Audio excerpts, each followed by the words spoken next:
college success.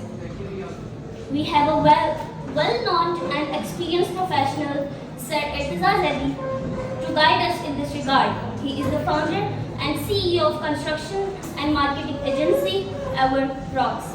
His extensive professional career had provided him the exposure to deal and interact with the high-end clients and have groomed his personality, knowledge and skills. I would request him to please come on the stage and share his wisdom with us.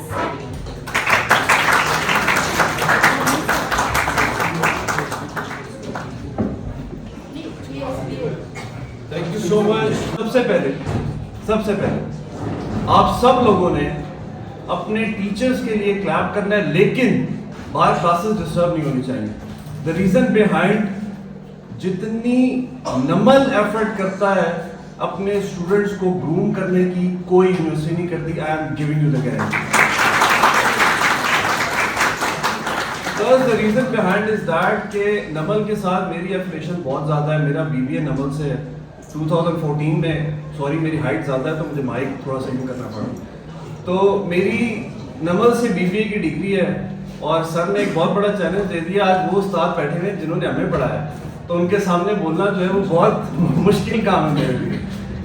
I actually would like to say thanks to mister Jawad for giving me the opportunity to come in front of you, very talented and very intelligent people.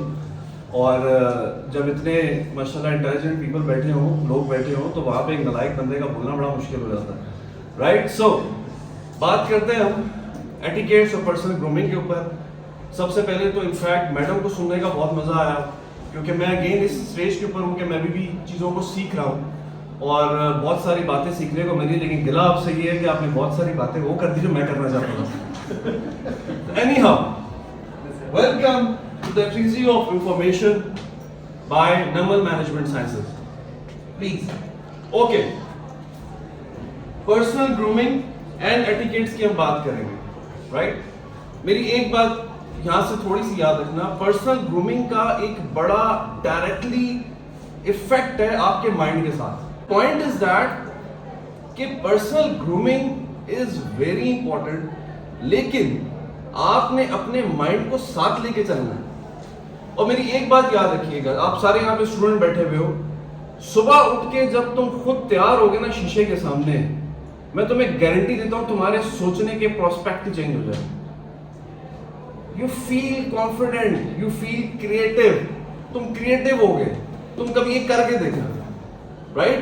कभी ये करके देखना, कल से, बल्कि कल routine होगी ना, सुबह फजर की नमाज पढ़ो, तैयार हो और यूनिवर्सिटी आओ, तुम्हारा टीचर भी हैरान हो जाएगा इसको क्या हो गया आज, ये ऐसी बातें कर रहा है हमसे, राइट? सो 3 चीजों के ऊपर इस बात को मैंने डिवाइड किया। Number 1 thing and that is professional grooming and personal grooming, professional etiquettes, table manner and the end question session. Next please. Okay, why we do personal grooming? हम अपने आप को क्यों ग्रूम करते हैं? To make the first impression is the last impression, right? हम अपने आप को इसलिए ग्रूम करते हैं कि हम अपना फर्स्ट इंप्रेशन क्रिएट कर सकें। The reason behind is that normally हमारे यहाँ जो ज्यादातर मेरी कंपनी में ज्यादा जो एम्प्लॉयमेंट क्रिएट होती है वो सेल्स की होती है, और मैं सबसे ज्यादा फोकस होता हूँ कि सेल्स के लोगों की जो ड्रेसिंग है ना, दैट इज वेरी इंपॉर्टेंट, क्योंकि वो लोगों से मिलते हैं, कम्युनिकेट करते हैं।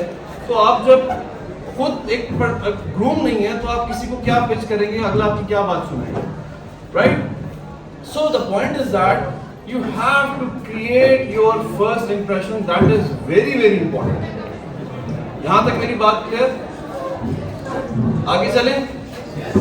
बोर तो नहीं हो रहे? Thank you. सबसे पहली चीज आप पर्सनली ग्रूम बहुत अच्छे हैं, आपने बड़ा अच्छा सूट शूट पहना हुआ है, बड़े अच्छे बाल शाल बनाए हुए हैं, बड़ी अच्छी पर्सनालिटी बनाई हुई है, पता तानू कख नहीं है, तो फिर किसी ने क्या सुनना है तुझे? तो सबसे पहली चीज क्या है कि हमने क्या करना है कि भाई हमने पर्सनल ग्रूमिंग में सबसे पहली चीज अपनी नॉलेज एनहांस करनी है। Again mind, right? कि हमने अपनी नॉलेज को एनहांस करना है कि अगर हम तैयार होकर किसी जगह पे बैठे हुए, फॉर एग्जांपल कि अगर हम किसी इंटरव्यू में बैठे हुए हैं, तो हमारे पास एटलीस्ट नॉलेज हो कि हम कुछ बात कर सकें, पर्सनल ग्रूमिंग तो बहुत अच्छे तैयार हुए, वो तो एक बात है, चलो फाइन, लेकिन नॉलेज भी तो होनी चाहिए ना, बात करने के लिए भी तो कुछ होना चाहिए। तो सबसे पहली चीज क्या हो गई कि हमने अपनी नॉलेज को एनहांस करना। Next thing, your appearance, your body language, smile, eye contact, how you sound, how you have to got to say, कि आपकी बॉडी लैंग्वेज क्या है, अभी इस पे बात करेंगे, आपका आई कांटेक्ट लेवल क्या है, आप बोलते कितना अच्छा है, आपकी सिलेक्शन ऑफ वर्ड्स कितनी अच्छी है, राइट? ये सारी चीजें क्या है पर्सनल ग्रूमिंग में। वरना हम इसको देखते हैं। Yes, next please. Okay, personal grooming, these 5 very basic things, right? अगर मैं इसके ऊपर बात करूं ना तो शायद मैं पूरा सेमेस्टर पढ़ा दूं तुम्हें, लेकिन मैं बहुत बेसिक लेवल के ऊपर बात करने की कोशिश कर रहा हूं। Number 1 thing is that is personal hygiene. खुद को साफ सुथरा रखना है, खुद को साफ सुथरा रखना है, right? Take care of your body is the only place you have to live. अगर आप अपनी बॉडी का ख्याल रखते हैं ना, so that is the best place that you are living. आपको अपने आप को साफ सुथरा रखना है कि साथ वाला परेशान ना हो, राइट? और अगर दोनों एक जैसे हैं तो रब ने मिला दी जोड़ी, राइट? तो पॉइंट इज दैट कि आपने अपने आप को इतना नीट क्लीन रखना है कि आपके साथ बैठे हुए लोगों को तंगी ना हो। हॉस्टल में कौन कौन रहता है?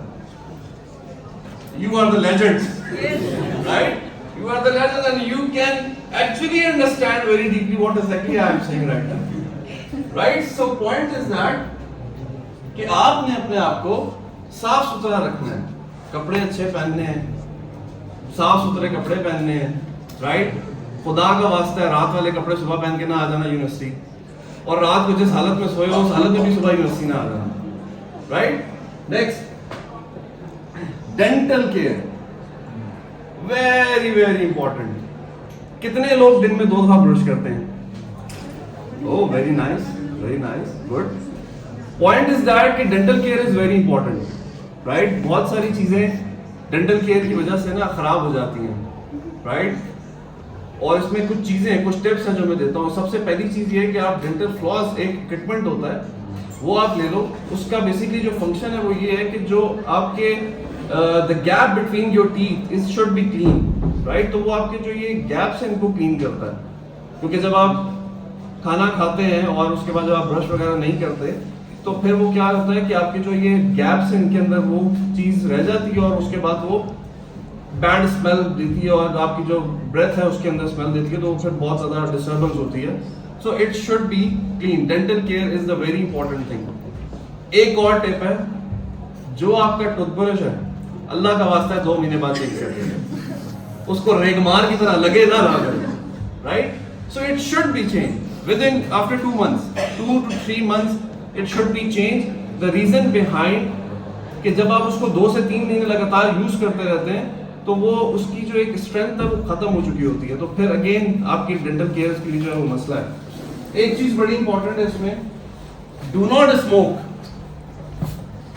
Smoke please, right? अगर आप स्मोकिंग करते हैं तो रसीली तो तुम्हारे पॉकेट में होगी, है ना? वो इसी वजह से होती है, घर वालों को पता ना लगे, अब्बा को पता ना लगे, तो रसीली तो हर टाइम होती है। इस वजह से तुम लोग वैसे जो छालिया की जो कंपनी है ना वो बंद नहीं हो रही, उनको पता है तुम लोगों की नीड है, तो नीड्स वांट्स को कैप्चर करते हैं हम जैसे लोग। हम कहते हैं भाई एक साइड पे सिगरेट बनाओ, दूसरी साइड पे छालिया बनाओ, 2 चीजें बेचो। तो पॉइंट क्या है कि डू नॉट स्मोक, सेहत के लिए भी अच्छा नहीं है, किसी के साथ बैठ के बात करोगे तब भी अच्छा नहीं, राइट? ओके, और अगर आप करते हैं तो इट्स अप टू यू, इसमें कोई वो नहीं। Last and very important thing, healthy diet. कितने लोग अपनी डाइट के ऊपर फोकस है? यहाँ पे कैसे फोकस हो? यस, दोबारा बोलो। Right, okay. और किसको ये पता है कि मेरी हेल्थ के लिए डाइट कौन सी अच्छी है? किसी को नहीं पता, जो आए मंडी जाओ, राइट? आना चाहिए बस। हमारे यहाँ पाकिस्तान में हर बंदे का पॉलिटिशियन से लेके नीचे तक याद आना चाहिए बस, right? So the point is that you should know what diet is benefit for you, your health especially, right? क्योंकि डेंटल केयर में आपकी डाइट का एक बहुत एक्सट्रीम इफेक्ट है, right? schedule regular checkup with your dentist। ਇਹ ਤੇ ਅਸੀਂ ਕਰਦੇ ਹੀ ਨਹੀਂ ਨਾ, ਇਹ ਤੇ ਅਸੀਂ ਕਰਦੇ ही ਤਾਂ ਜਿਹਦੇ ਨਾਂ ਤੇ दर्द है, राइट। और आजकल तो वो राजा बाजार की उस पे जाओ ना रोड पे, तो वहां पे वो दांत के दर्द की पाउडिया ले लो, तो हम कहते हैं भाई यार 10 रुपए की पुड़िया लो और दांत का दर्द ठीक हो जाएगा।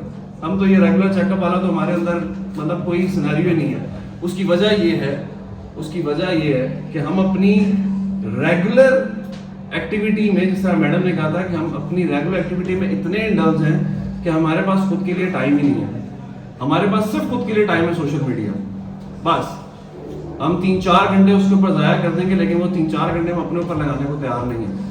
Next please, skin care. मुझे सिर्फ एक चीज बताओ, ये मैंने काला बंदा क्यों रखा है यहाँ पे? हाँ नहीं, ये मैं तुम्हें एंड में बताऊं, ये मैं तुम्हें एंड में बताऊं। Okay, skin care first thing and that is you should know your skin. आपको अपनी स्किन टाइप का बहुत अच्छे से पता होना चाहिए। आपकी स्किन ड्राई है, आपकी स्किन ऑयली है, मिड फॉर्म है, क्या है, ताकि आप उसके मुताबिक अपने स्किन की केयर कर सकें, राइट। यहाँ पे हमें किसी को कुछ नहीं पता, फेयर एंड लवली तुमने लगाई तो हमने भी लगा ली, बेशक वो हमें सूट कर रही है या नहीं कर रही, लेकिन हमने लगानी है। हमने क्यों लगाई यार, वो उसने फेयर एंड लवली लगाई, बड़ा चिट्टा लग गया था, हमने भी लगा ली, लेकिन हमें ये नहीं पता कि उस फेयर एंड लवली का इफेक्ट हमारी स्किन पे क्या है। तो फिर होता क्या है कि आपकी फिर स्किन डैमेज हो जाती है।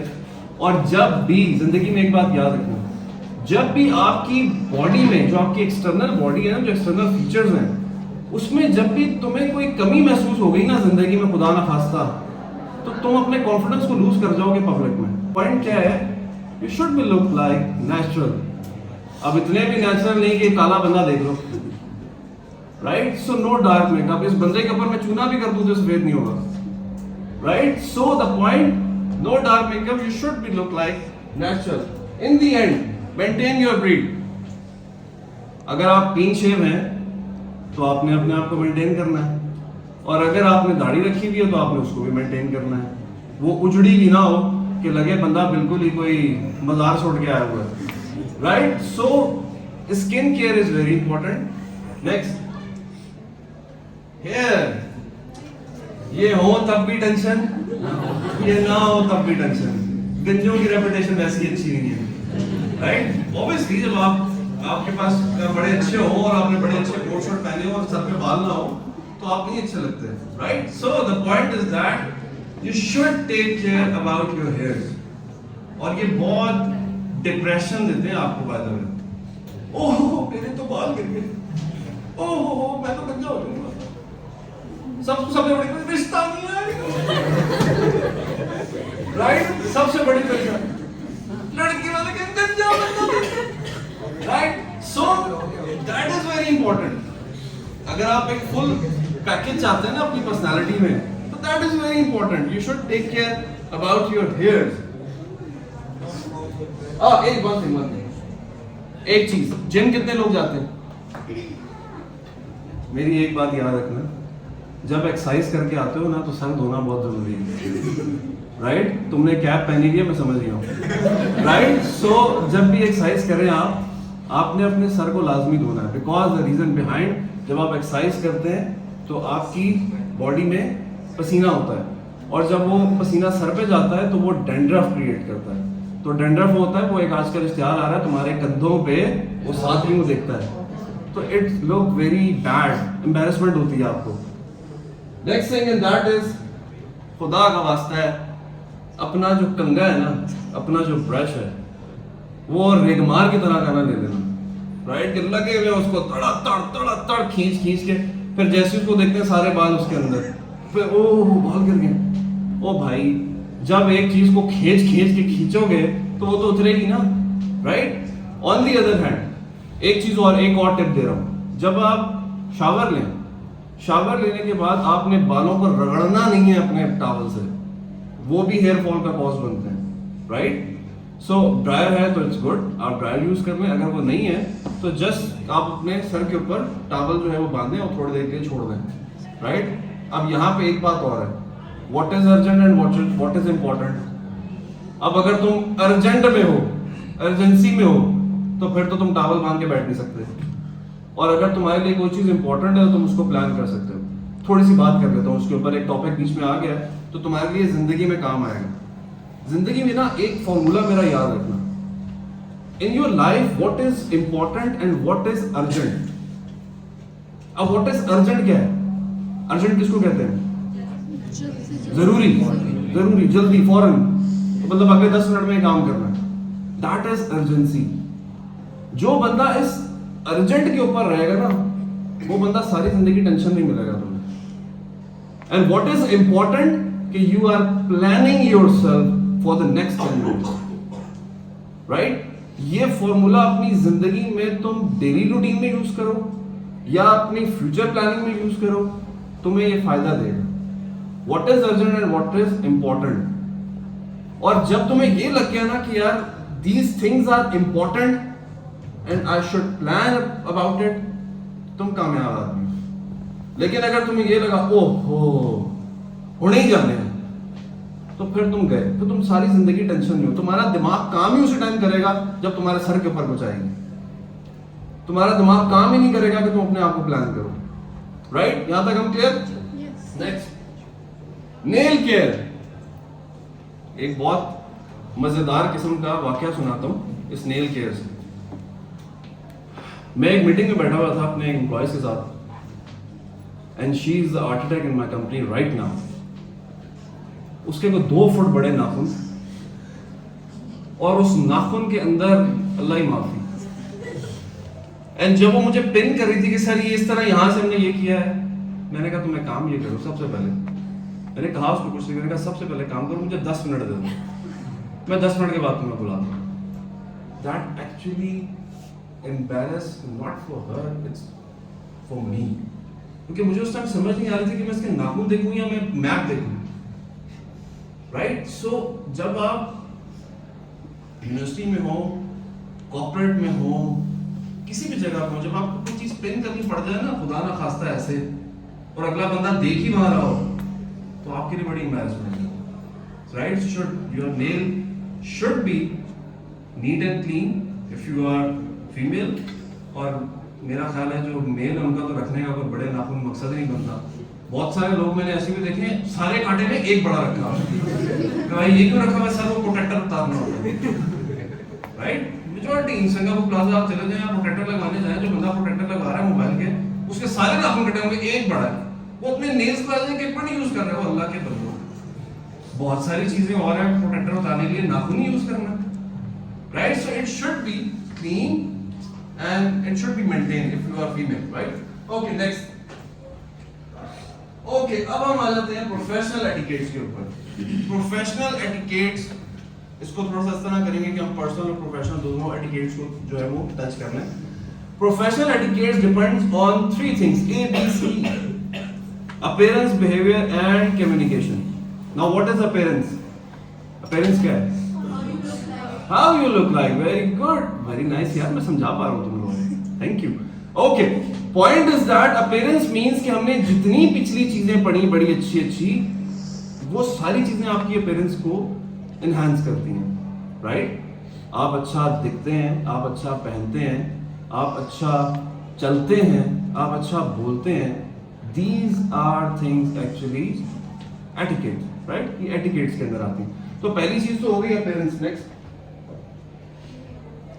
Okay, dress appropriate to the situation.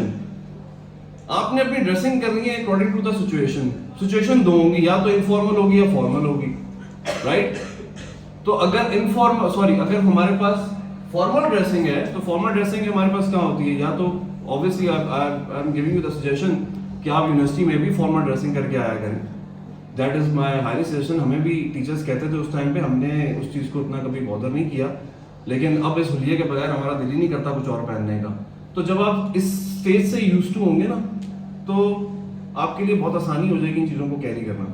तो इनफॉर्मल क्या है, फॉर्मल क्या है कि आप यूनिवर्सिटी में हैं तो आप फॉर्मल आए, आप एक सेमिनार में हैं तो आपको फॉर्मल आना चाहिए, आप एक मीटिंग में हैं आपको फॉर्मल आना चाहिए, आप कॉर्पोरेट सेक्टर में इंशाल्लाह कल को जाएंगे आपको फॉर्मल होना चाहिए, कल को आप अपने इंशाल्लाह बिजनेस डेवलप करेंगे तो आपको फॉर्मल। अगर मैं फॉर्मल नहीं आ रहा हूं तो मैं अपनी कंपनी में किसी को नहीं कह सकता कि तुम फॉर्मल आओ, right? So I should do one thing and that is create my own example in front of others, right? So point क्या है कि फॉर्मल ड्रेसिंग में दो तीन चीजें बड़ी इंपॉर्टेंट है. पहली चीज तो ये है, खुदा का वास्ता नो योर साइज, राइट? हमारी पिछले दिनों एक मीटिंग थी सेल्स के लोगों के साथ. मेरा बड़ा प्रेशर रहता है हर टाइम, तो हमारी आधे घंटे की रोजाना मीटिंग होती है सेल्स के लोगों के साथ. अब उसमें सारे लोग बैठे हुए, एक बंदा खड़ा हुआ.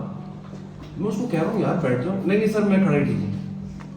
मैंने एक दो दफा कहा, मैं समझा शायद कोई इसको परेशानी है, कोई मसला है, कोई तबीयत शबीयत इसकी खराब है. तो कहा नहीं सर मैं खड़ा ही ठीक हूँ, मैं यहीं पे, आप बोले जो आपने बोला. मैंने कहा ओके फाइन, हम शुरू हो गए, अपनी मीटिंग स्टार्ट कर दी. 2-3 दिन गुजरे तो मैंने अपने एक एम्प्लॉय से पूछा, मैंने कहा यार उसकी अरसलान की तबीयत कैसी है? कहता सर उसे क्या हुआ? मैंने कहा उस दिन हम मीटिंग में बैठे तो बैठ ही नहीं रहा था. मैंने कहा शायद. कहता नहीं सर वो उस दिन जल्दी में छोटे भाई की शर्ट पहन आया था तो वो बैठ ही नहीं रहा था. Let's know what exactly I am talking about, right? So know your size first, कि आपको अपने साइज का पता होना चाहिए कि आपका एग्जैक्टली साइज क्या है. हॉस्टल में जो लोग रहते हैं उनका तो यही हिसाब है, तू चल मैं आया, राइट? जिसकी जो पैंट मिली, जिसकी जो शर्ट मिली पहनी और निकल गए, और कपड़े इस्त्री हैं नहीं है बस उठाया और निकल गए. तो आई कैन अंडरस्टैंड, हॉस्टल में वो वाली चीजें नहीं है जो नॉर्मली घर में होती हैं, बट जो लोग घर में हैं तो they should do that kind of things. Know your size. And secondly the most important, जब भी आप एक फॉर्मल ड्रेसिंग करें, आपका अगर फॉर एग्जांपल ड्रेस कोट है वो डार्क कलर में है, तो आपने नीचे जो शर्ट पहनी है ना, it should be in light colour. अगर आप कोट भी डार्क कलर पहन रहे हो, सूट डार्क कलर पहन रहे हो, शर्ट भी डार्क कलर पहन रहे हो, तो वो फॉर्मल लुक नहीं देगा, वो फिर कैजुअल लुक देना शुरू हो जाता है, राइट? सो आपकी जो शर्ट है it should be light colour. And do not use check shirt if you are doing formal dressing. आपको चेक शर्ट्स नहीं पहननी, आपको प्लेन शर्ट पहननी. And if you are wear to able the tie, so you can, but I don't like to wear the tie, so that's why I cannot wear the tie as well. Next, oh very important, that's जब आप coat पहने तो जो आपकी shirt की sleeves हैं वो coat की स्लीव से बड़ी होनी चाहिए, राइट? ये ना नजर आना चाहिए आपको ऐसे बाहर, वरना जब आप इसको पिन करेंगे ना तो ये यहां तक आपका हाथ जो है ना वो सारा हाफ स्लीव्स लगेगा.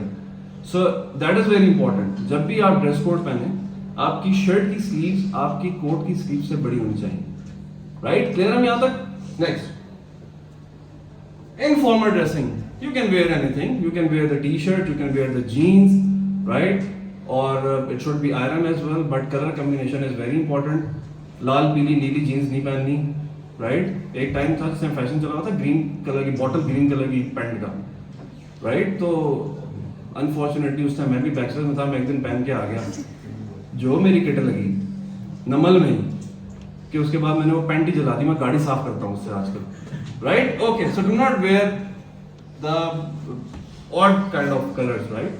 Use local colors, जिसमें आप पहनते हैं, black हो गया, blue हो गया, combination हो गया. So you can wear, color combination is very important. Next, okay, physical appearance पे 2-4 चीजें. Jewelry, सबसे पहली चीज, मर्दों को तो जरूरत नहीं है ज्वेलरी की, तो वो तुम लोग ना हंसो, और अगर खवातीन ज्वेलरी पहन रही हैं तो बिल्कुल पहने, आपका हक है, हमें उससे कोई मसला नहीं है, लेकिन इतना भी ना पहने कि शादी मुबारक लगे. Behavior, right? Behavior is actually about, it tells about your personality. सबसे पहली चीज क्या है कि आपने हैंडशेक जब करना है तो हैंडशेक ऐसा नहीं करना कि अगले की उंगलियां ही तोड़ दो. Just very in a formal way. All American style होता है एक हैंडशेक का, जो यहाँ पे आपको पिक्चर नजर आ रही है. That is a very formal way of handshake. अगर आप इसको पकड़ के जोर से दबाएंगे ना तो वो ये शो करेगा कि आप बहुत एग्रेसिव नेचर के बंदे हैं, right? Do in a very polite way. Next thing, state your first and last name whenever you are introducing yourself in front of anyone, unknown person, you can say that. So you should do Assalamu alaikum, Irtizar Zaidi. That is my style. That actually gives you the confidence. एक दफा करके देखना, क्योंकि ये तुम्हें एक opening line दे देता है बात करने की. आप कंफ्यूज नहीं होता कि यार मैं बात क्या करूंगा. जब आप खुद को इंट्रोड्यूस कराते हो वो अगले से इंट्रोड्यूस करता है. Nice to meet you, it's a pleasure to meet you. आगे बात खुद ही शुरू हो जाएगी. I am giving you the guarantee. Third thing, and that is maintain your eye contact. Teacher अगर कभी क्लास में पूछे ना, कल मैंने असाइनमेंट दी थी, सारे नीचे देख लेते. क्यों? क्योंकि डर होता है कि नहीं है. Eye contact is very important thing in every meeting. Eye contact जब तुम नहीं करोगे, that actually seems like something fishy fishy, कि कोई चीज ऐसी है या तो इस बंदे को पता नहीं है, या ये बंदा कॉन्फिडेंट नहीं है, या कोई मसला है। और अगर कोई मुझ जैसा बंदा बड़ा कीन ऑब्जर्वर हुआ तो उसने तुम्हें पकड़ लेना, वो ये समझ जाएगा कि आई कांटेक्ट नहीं करना। So it's a very important thing, eye contact. किसी ने खा तो नहीं जाना तुम्हें। मेरी पहली बात याद रखना, नॉलेज। तैयार तो अच्छे से हो जाओगे, और अगर दिमाग में नॉलेज है ना तो कोई मसला ही नहीं है। मैंने एक इंटरव्यू किया, तो मैंने उस इंटरव्यू में एक बंदे से पूछा, मैंने कहा why should I hire you? कहता there is no reason to hire me. मैं 2 मिनट परेशान हो गया, मुझे क्या क्या है। मैंने कहा एक्सक्यूज मी? कहता सर मुझे नहीं लगता कि आपके पास कोई रीजन है कि आप मुझे हायर ना करें। मैंने कहा वेरी कॉन्फिडेंट। मैंने कहा why, tell me about yourself, why? तो उसका कॉन्फिडेंस लेवल पीक पे था, पता कुछ नहीं था। मैंने इसी बेस पे उसको हायर किया हुआ।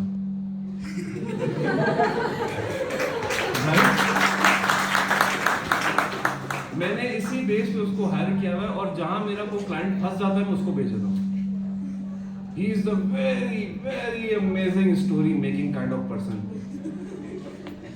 मैंने एक बार उसको कहा, मैंने कहा यार कल तूने बाल कटा के आने, तेरे बाल बहुत बड़े हो रहे हैं, ये अच्छा नहीं है सेल्स के लोगों के लिए। वो कल आया, मैंने पकड़ लिया, मैं तूने बाल क्यों नहीं कटाया? कहता सर नाई मर गया था। Right, so I should hire this kind of people, because ये वो लोग हैं जो बहुत मुश्किल काम बहुत आसानी से कर लेते हैं। Right, okay, next, make a closing statement. That is very important. Right, आप फॉर एग्जाम्पल किसी गैदरिंग में किसी बंदे से मिलते हैं, तो आपने उसको अपना इंट्रोडक्शन कराया, उसने अपना इंट्रोडक्शन कराया, और आप एकदम से चल पड़े। That gives you a very bad impression. आप जब भी किसी 4 लोगों में बैठे हुए हैं और आप वहां से उठना चाह रहे हैं, सो उसमें कोई ना कोई क्लोजिंग स्टेटमेंट होनी चाहिए। फॉर एग्जाम्पल, मुझे कुछ काम है, you carry on, right, let's look like good thing. लेकिन अगर आप वहां छोड़ के चला गया, वो सारे चारों इसी परेशानी में जब मर जाएंगे बेचारे कि उठ के चला गया, उनके पास कोई बात ही नहीं होगी करने की, बड़ा इरिटेट आदमी, तब मैं छोड़ के चला गया। सो अगर आपने अपना इंप्रेशन क्रिएट करना है ना, so please do close statement. ये चीज जो है ना बड़ी सिंपल है। अगर आप किसी को फॉर एग्जांपल कह देते हो कि यार मुझे कुछ काम है, यू कैरी ऑन, बात ही खत्म होगी, उसके दिल में कुछ सोचने के लिए बात ही नहीं है। लेकिन अगर आप ये नहीं करोगे तो नेगेटिव सोचेगा आपके बारे में। जैसा मैडम ने कहा कि हम नेगेटिव थिंकिंग को बहुत ज्यादा बूस्ट करते हैं। वो ये नहीं सोचेगा कि यार पॉजिटिव इसके अंदर चीज क्या हो सकती है, क्यों उठ के चला गया, वो नेगेटिव सोचता जाएगा। और एक दफा किसी इंसान के माइंड में आपकी नेगेटिव परसेप्शन क्रिएट हो गई ना, सोना भी बन जाओ, वो पॉजिटिव नहीं होगी। मैं जो है एक्सपीरियंस के तौर पे बात कर रहा हूं। Next thing in that is, अपने हैंड को हर टाइम फ्री रखना है, कभी भी किसी से मिलाने के लिए हाथ। राइट, अगर ये हाथ यूं है ना, तो that actually looks like you are arrogant. और मेरी एक बात याद रखना, बहुत बहुत तुम्हें छोटी टिप दे रहा हूं, और तुम इसको एक दफा करके देखना। महफिल में कहीं हो ना, खानदान में या शादियों में या किसी गैदरिंग में, एक दफा ना उठ के सबसे मिलो। एक दफा उठ के तुम्हारी जो ईगो है ना वो खत्म हो जाएगी, गिविंग यू द गारंटी। जब आप जिंदगी में थोड़ा सा आगे बढ़ रहे होते हैं ना, और जब आपकी थोड़ी सी फॉलोइंग शुरू हो जाती है, लोग आपकी तारीफें करना शुरू हो जाते हैं, तो आपके अंदर ना एक ईगो जनरेशन होती है, एक फितरत है इंसान की। और इस ईगो को जैसे ये जनरेट हो ना, उस टाइम खत्म करना है तुमने। अगर ये इनहैंस हुई तो ये तुम्हारे लिए बड़ी खतरनाक है। तो उस ईगो को खत्म करने का सबसे पहला तरीका मैं तुम्हें बताऊं, खानदान में उस बंदे से भी मिलो जिसके पास साइकिल है, खानदान में उस बंदे से भी मिलो जिसके पास मर्सिडीज है। राइट, ये मैं तुम्हें बहुत इंपॉर्टेंट टिप दे रहा हूं। अपने सर्कल के अंदर उस बंदे से भी मिलो जिसको शायद तुम पसंद नहीं करते हो, उससे जाओ, हाथ मिलाओ, तुम देखो तुम्हारी ईगो कहां जाती है। और जब तुम्हारी ईगो डिक्लाइनिंग फेज में चली गई ना, you are the most strongest person in this world, most strongest person in this world. इंसान ताकतवर वो नहीं होता जो बदला लेना जानता हो, इंसान ताकतवर वो होता है जो इग्नोर करना जानता हो। I have my own YouTube channel, there are so many videos. जरूरी नहीं है कि मेरी राय से कोई हर बंदा जो है वो एग्री करता हो। There are so many people there जो मेरी राय से डिसएग्री करते हैं, और उनके कमेंट्स कभी मेरी वीडियोस पे जाके देखना, बैड कमेंट्स, इंतहा ज़्यादा गालियाँ, फलाना टमाका। जिंदगी में आज तक कभी किसी कमेंट का जवाब नहीं दिया। I don't need it, I just ignore my haters. मैंने कभी अपने किसी इंसान को जो मेरे बारे में बुरा सोचता है, मैं उसको जवाब ही नहीं दिया। मैं ज़रूरी नहीं समझता, उसका दिमाग है, उसका माइंड है, वो जो सोचता है सोचे। It's up to you, right? So अपनी ईगो को खत्म करना है पहले स्टेप पे। जिस दिन ईगो खत्म होगी, you are the most strongest person in this world. Last thing मैं यहाँ पे एक ऐड करना भूल गया। जब आपने बहुत अच्छे सूट पहने हो, बहुत अच्छे कपड़े पहने हो, the way you walk it's also very important. अब इतने अच्छे कपड़े पहन के यूं अगर तुम चलोगे तो तुम्हें कोई भी नहीं देखेगा, right? The way you walk it should be decent, the way you sit it should be decent, right? Next, communication. दो तरह की कम्युनिकेशन होती है, verbal and non verbal. Do you have guys idea about what is verbal and non verbal communication? Very good. Verbal communication means कि आप बात कर रहे हैं, आप बोल रहे हैं, आप अपनी बात को समझा रहे हैं। नॉन वर्बल कम्युनिकेशन मीन्स कि आप जेस्चर्स के थ्रू एक जेस्चर दे रहे हैं कि yes I am listening to you. अब यहाँ पे बहुत सारे लोग पीछे मोबाइल यूज कर रहे हैं, they are not listening to me. बहुत सारे लोग मुझे इस तरह देख रहे हैं, ऐसा पता नहीं मैं बहुत बड़ी बला हूं, they are listening to me, right? Some people are nodding their head, some people are agree with me, so it's non-verbal communication. मुझे मजा आ रहा है तुम लोगों के साथ बात करने में। मेरे जहन में जो जो चीजें आ रही हैं मैं तुम लोगों को बता रहा हूँ। मैं टॉपिक से हट भी रहा हूँ बाय द वे, सिर्फ इस वजह से कि जो चीजें मेरे माइंड में आती जा रही हैं मैं तुम्हें बताता जा रहा हूँ। The reason behind you guys are listening to me, that's why. अगर अब यहाँ पे सारे मोबाइल यूज कर रहे होते तो मैं और जवाद साहब बात कर रहे होते, right? So communication is very important and do not use slang kind of words. Oh यार तन पता है कल फड्डा हो गया सी। Do not use these kinds of words. फड्डा हो गया, right? लाहौर दा पावा अख्तर लावा। Do not use these kind of words, right? मैं तुम लोगों को सिर्फ साथ साथ एंटरटेन इसलिए कर रहा हूँ ताकि तुम मेरा साथ देते रहो। अगर मैं बोलता रहा तुम सुनते रहे तो मुझे पता है कि I can understand। ये तुम में और मुझ में सिर्फ इस सूट का फर्क है, वरना मैं भी यहीं से उठ के गया हूँ। So I can understand. So point is that do not use bad words, do not use टपोरी kind of language, because हम माशरे में उस तबके से ताल्लुक़ रखते हैं जो पढ़ा लिखा तबका है। हमें ये चीज़ें सूट नहीं करती। पता होना चाहिए कि आपके सामने जो बंदा है, आप उस बंदे से क्या बात कर रहे हैं, वो बंदा किस लेवल का है। मैं तुम्हें आज एक बताऊं ट्रिक। जब तक अदनान साहब बैठे हुए थे ना, मेरी कहाँ पे टांग रही थी, टू बी वेरी ऑनेस्ट। वो उठ के गए हैं तो मैं रिलैक्स हुआ।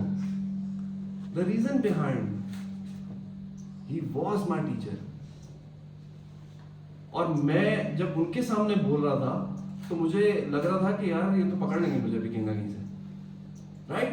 Because I respect them a lot, I respect them a lot. मैं यहाँ पे पढ़ा रहा था, they are my colleagues, but still मैंने कभी कुलीग वाला रिश्ता नहीं रखा, क्योंकि अगर मैं टीचर के रिश्ते से उठ के कुलीग के रिश्ते में चला गया ना, तो कुलीग का रिश्ता बड़ा अजीब है। पॉलिटिक्स, बुराइयां, आई डोंट वांट कि मैं एक इतने अच्छे माहौल से उठ के अपने टीचर्स के साथ पढ़ के, और वो मुझे अप्रिशिएट कर रहे हैं, उनको खुशी हो रही है कि यार एक बंदा हमसे पढ़ के और यहाँ पे पढ़ा रहा है, तो they appreciate me, right? So point is that कि आपको पता होना चाहिए कि आप जिस बंदे से बात कर रहे हैं उस बंदे का लेवल क्या है। इनफैक्ट अगर आप अपने क्लासमेट से बात कर रहे हैं तो उसकी रिस्पेक्ट है, self respect is very important. और हमेशा मेरी बात याद रखना, किसी बंदे की सेल्फ रिस्पेक्ट अगर डैमेज करोगे वो रिएक्ट करेगा। You should know very well कि आपने जिस बंदे से आप बात कर रहे हैं उसकी पोजीशन क्या है। क्लियर है यहां तक? आगे चले, नेक्स्ट प्लीज। ओके जी, डाइनिंग एटिकेट। शादियों में गए हो? शादियों में गए हो ना?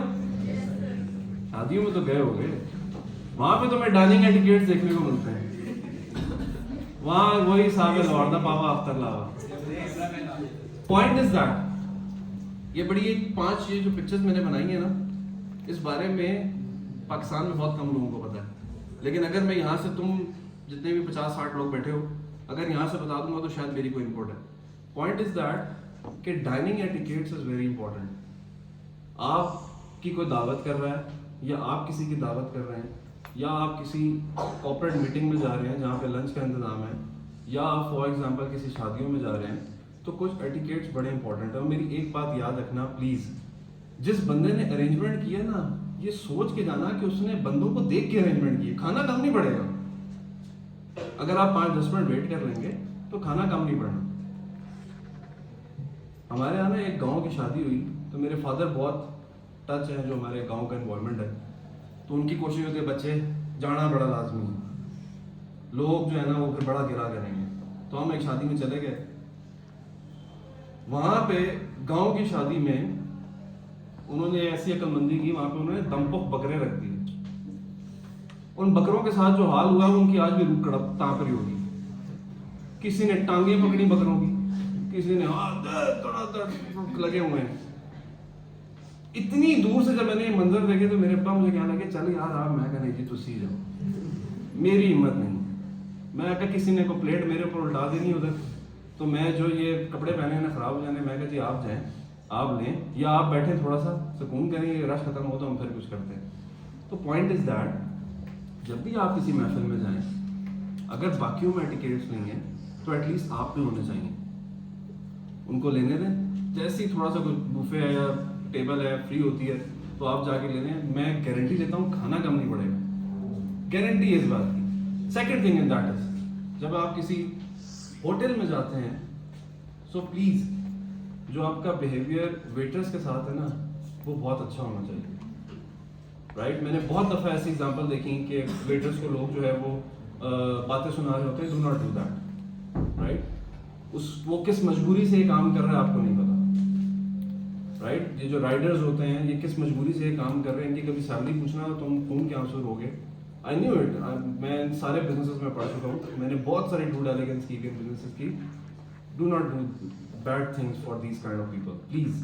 राइट तो वेटर्स के साथ behaviour is very important. Plus अगर आप किसी दावत में जा रहे हैं, जो आपका होस्ट है वेट करें उसकी बात का, वो आपको खुद कहेगा प्लीज हैव अ सीट, आप बैठे। जब आपकी ऑर्डरिंग की बारी आ रही है तो वो आपको खुद के कहेगा कि यार आप प्लीज ऑर्डर करें। राइट तो वहाँ पे थोड़ी सी तमीज़ ये भी देखने को आती है, नहीं सर आप ऑर्डर करें। तो it's very you can say that normal kind of conversation. So जब भी आप डाइनिंग में जाएं, सो प्लीज़ इन चीज़ों का ख्याल रखना। नैपकिन लाजमी इस्तेमाल करना है, बेशक आप होटल में या आप किसी शादी की महफिल में या आप बेशक किसी मीटिंग में हैं, क्योंकि अगर एक आधा भी कोई चीज़ ऊपर गिर गई तो या तो अम्मा ने नहीं छोड़ना या बेगम ने नहीं छोड़ना। राइट हमारे फादर की सारी ज़िंदगी हमारी अम्मी से यही मसले हुए कि आप पता नहीं कहाँ से ये दाग लगा के आ जाते हैं। Right so the point is that use your napkin ताकि आपका जो ड्रेस है वो बचा रहे। इन द एंड ये 5 सिग्नल्स हैं। ये 5 सिग्नल्स मुझे पाकिस्तान में सिर्फ एक जगह देखने को मिले हैं and that is PC hotel. Right और मुझे कहीं भी ये सिग्नल देखने को नहीं मिले, क्योंकि मैंने रिसेंटली एक हाईटी की तो मैंने उसमें जैसे ये फूड रिमूव प्लेट का जो हमारे पास है क्रॉस प्लस का साइन जो है, मैंने जैसे ही अपनी प्लेट के ऊपर ये रखा तो उसने वेटर ने फौरन मेरी प्लेट रिमूव कर ली। तो मैं समझ गया, मैंने कहा he actually familiar about what is the gesture. तो ये 5 साइंस जो है ना ये आपको याद होने चाहिए। प्लस अगर आप किसी महफिल के ऊपर हैं और वहाँ पे खाने का इंतजाम है तो दोनों हाथ और टेबल रख के ऊपर ना बैठ जाना पाऊँ टेबल के ऊपर। दैट एक्चुअली फील्स कि you are arrogant person. Right ये इस तरह का जैसा देता है कि आप एरोगेंट हैं, पूरा सारा कुछ निकाल निकल के टेबल के ऊपर रख दिया कि भाई साथ पे हो जाओ, सारे साथ पीछे हो जाओ, तुम्हारे कोई हक नहीं है इस टेबल पे। Do not do that. Right यहाँ तक हम क्लियर। नेक्स्ट ओके जी, benefit of grooming. Last thing जो मैंने कहा था कि मैं एंड में बताऊंगा कि इन सब चीजों के बेनिफिट क्या हैं। अगर जिंदगी में खुदा का वास्ता है कि 1 घंटे का सेशन जाया ना करना, पसीने निकल रहे हैं मेरे इस टाइम ठंड में भी, इन चीजों को माइंड में रखना है। अगर स्लाइड्स चाहिए तो मैं जवाब साहब को दे दूंगा, पढ़ते रहना। इन चीजों को माइंड में रखना है, जाया नहीं करनी है ये एफर्ट प्लीज, मैडम की भी और मेरी भी।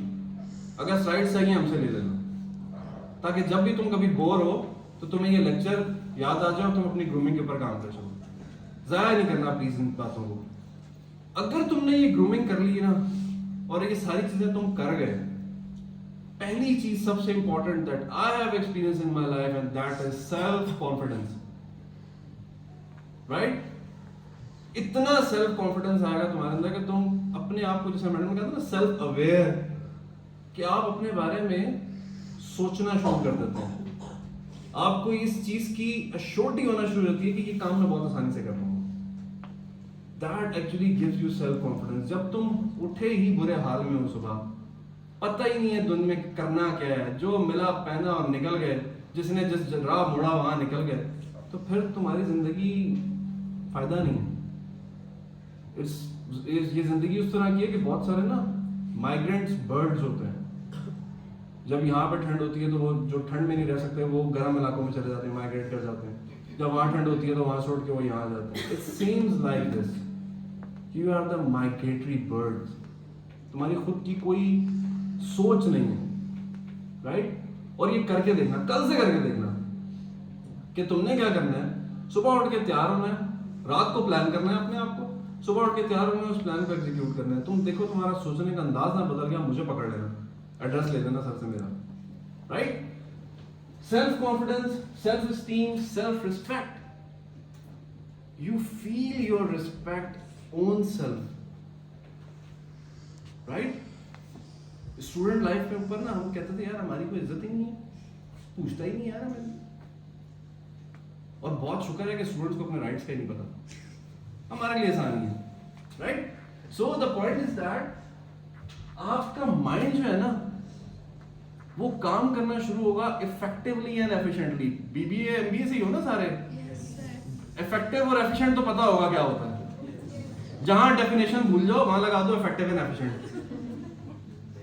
Entrepreneur is that kind of person who work alone effectively and efficiently, right? जहां फंस जाओ वहां इफेक्टिव एफिशिएंट लगा दो। तो ये तो तुम्हें आइडिया होगा इन वर्ड्स का। Last thing in that is you are creative, you are positive. जिंदगी में एक चीज याद रखना, जब सेल्फ कॉन्फिडेंस होता है ना, और जब सेल्फ रिस्पेक्ट होती है और सेल्फ स्टीम होती है और सेल्फ एक्चुअलाइजेशन होती है, जब अपने बारे में आप बहुत अच्छा जानते हो कि मेरी स्ट्रेंथ एंड वीकनेसेस क्या है, that is a very appropriate word, strength and weaknesses.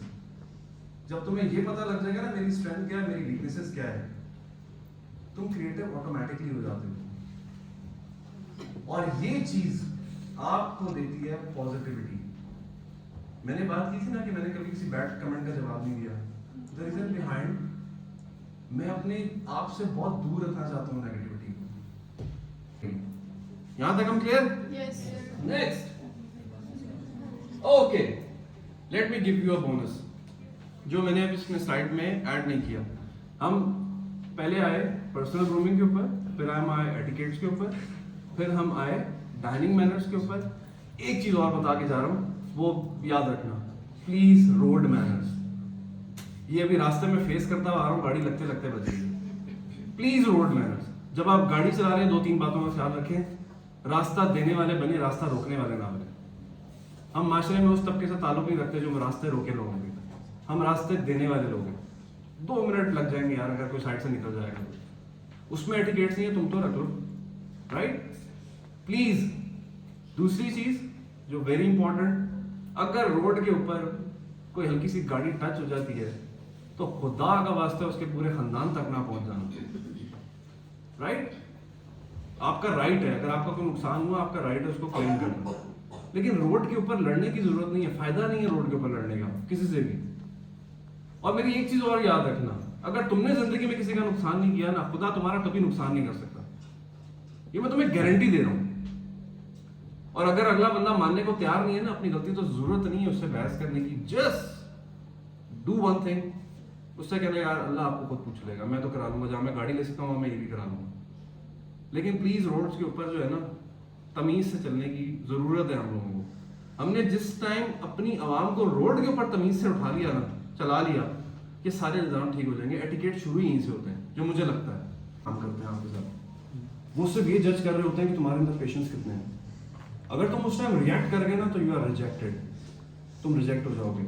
अगर तुम उस टाइम उसको बहुत अच्छे तरीके से हैंडल करके, देखो इस चीज को हैंडल करने का सिर्फ एक तरीका है, अगर कोई बंदा नेगेटिव है ना उसको पॉजिटिविटी के थ्रू हैंडल करो, राइट? अगर वो भी नेगेटिव है और तुम भी नेगेटिव हो ना, राइट? तो फिर लड़ाई झगड़े हैं। मेजॉरिटी ऑर्गेनाइजेशन के अंदर लोग जानबूझ के आपको पिन करते हैं सिर्फ ये देखने के लिए कि इसके पेशेंस लेवल क्या है। और अगर तुम उस 5 से 10 मिनट के इंटरव्यू के अंदर अपने पेशेंस लूज कर रहे हैं, फिर बहुत बुरे असरात हैं उसके। जॉब तो खैर मिलेगी नहीं मिलेगी, तुम इस स्ट्रेस में चले जाओगे कि मैं रिजेक्ट हो गया हूं। मैंने जिंदगी में ना जैसे अपना कैरियर स्टार्ट किया था इन 2014, मैंने स्टार्टिंग में तकरीबन कोई, अगर मुझे जो एग्जैक्टली फिगर याद है ना, मैंने 25 से 28 इंटरव्यूज दिए हैं और उसके बाद मेरी पहली जॉब लगी थी। वो 25 से 28 इंटरव्यूज रिजेक्ट होने के बाद मैं बहुत, क्योंकि उस टाइम यंग था, बहुत सारी चीज़ें जो है ना इंसान को डैमेज कर रही होती हैं कि यार मैं अभी से ही अपने कैरियर के स्टार्ट में इतनी जो है वो हर्डल्स फेस कर रहा हूँ। तो उस टाइम मैं बड़ा स्ट्रेस में कि यार ये तो मुझे जॉब शायद लगता है कि मिलेगी नहीं। लेकिन वन डे आई रियलाइज कि मेरे इंटरव्यू में कुछ मसले हैं। मेरे इंटरव्यू में मसला क्या था कि मैं जितना उस टाइम तुम्हारे साथ पोलाइट हूँ, मैं इतना पोलाइट एक्चुअली था नहीं। मेरी नेचर बड़ी एग्रेसिव थी और मुझे लगा कि सामने वाला मेरी एग्रेसिव नेचर को जज कर रहा है। दैट इज वाई मैं शायद 28 इंटरव्यूज देने के बाद 29वें इंटरव्यू में सिलेक्ट हुआ, जिस टाइम मैंने उसको कहा, मैं जो आप कह रहे हैं ठीक कह रहे हैं, राइट? सो सामने वाला अगर इंटरव्यू की जब सिनेरियो की बात कर रहे हैं ना, सामने वाला अगर बुरा है, वो आपसे बैड कमेंट कर रहा है, बैड बिहेवियर कर रहा है, तो you should like give him the positive gesture. और उसका सिर्फ एक लाइन है, सर जो आप कह रहे हैं ठीक है sir. Okay, any other question? Yes, please. So, जैसे कि भी आपने कहा कि if someone is giving you a negative vibe or something, आपको in return positive ही रहना चाहिए. So what if अगर हम हर वक्त positive रहेंगे तो क्या इससे हमारी mental instability नहीं होगी? क्या हमें positive ही रहना चाहिए या फिर ignore कर देना चाहिए? Yes, हमें पॉजिटिव ही रहना चाहिए। Negative mind never produce something good. याद रखना मेरी ये बात। और मेरी एक चीज़ और याद रखना, मैं जो बात कर रहा हूँ ना इग्नोर करने की, उसकी वजह ये है कि हम इंसानों के साथ वाबस्ता नहीं है हमारी उम्मीदें। हमारी उम्मीदें अल्लाह के साथ वाबस्ता हैं। हमें जो सिला देना है ना वो अल्लाह ने देना है। इंसानों ने तो कोई सिला नहीं देना हमें। तो जब आप पॉजिटिव रहते हैं ना तो उसका सिला आपको अल्लाह देता है।